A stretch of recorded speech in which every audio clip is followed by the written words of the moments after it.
আমি এখন আসছি বাবা আদম মসজিদে। কিন্তু সবচেয়ে আশ্চর্যজনক বিষয় হচ্ছে যে মসজিদটা তো প্রায় 600 বছরের পুরনো।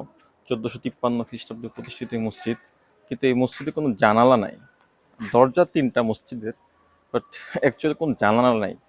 এরকম জানালাবিহীন মসজিদ এটাই ফার্স্ট টাইম। হজরত আদম আলাইসাল্লাম যেরকম মানব জাতির রূপকার ছিলেন, তেমনিভাবে বাংলাদেশের ইসলামের যিনি রূপকার তিনি আর কেউ নন, তিনি হচ্ছেন হজরত বাবা আদম শাহ, যিনি 1178 খ্রিস্টাব্দে এই বাংলাদেশে সৌদি আরব থেকে আগমন করেন এবং ইসলাম প্রচার করেন।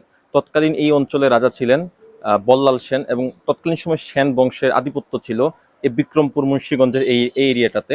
তৎকালীন সময়ে তিনি ইসলাম প্রচার করতে এসে বাধা বিপত্তিতে পড়েন এবং 1183 খ্রিস্টাব্দে উনি যুদ্ধে লিপ্ত হন বল্লাল সেনের সাথে, এবং যুদ্ধের এক পর্যায়ে তিনি স্বয়ং বল্লাল সেনের হাতেই নিহত হন। এবং সেই থেকে এইখানে একটি মাজার আছে, এবং পাশাপাশি এখানে ওনার মৃত্যুর প্রায় 270 বছর পরে এখানে একটা মসজিদ নির্মাণ করা হয়। তৎকালীন সুলতানি আমলের 1453 খ্রিস্টাব্দে এখানে এই মসজিদটি তৈরি করা হয়, এবং মসজিদটি 6 গম্বুজ বিশিষ্ট। এখানে যে মসজিদটি, এটি 6 গম্বুজ বিশিষ্ট। এখানের এরিয়াটা খুবই ন্যারো, যার কারণে 3টি গম্বুজ আমরা দেখতে পাচ্ছি দূর থেকে, আর বাকি 3টা ওই পাশটাতে।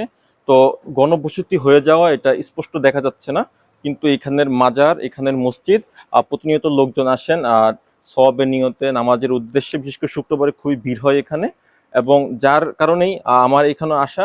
এবং ভিডিওর শটটা খুবই একটু অন্যরকম লাগছে, মানুষজন হাঁটতেছে। কারণ মানে যদি আমি পুরো অ্যাঙ্গেলটা নিতে চাই এখান থেকে নিতে হবে, যেহেতু যদি নিতে চাই লোকজন হাঁটতেছে। এবং বাবা আদম আলাইসাল্লাম হযরত আদম আলাইসাল্লামের মতোই বাংলাদেশে ইসলামকে নিয়ে আসেন। হযরত আদম আলাইসাল্লাম যেরকম পৃথিবীর বুকে ইসলামকে নিয়ে আসছিলেন আসমান থেকে, তো তেমনিভাবে বাবা আদম শাহ সৌদি আরব থেকে বাংলাদেশে সর্বপ্রথম ইসলাম প্রচার করেন।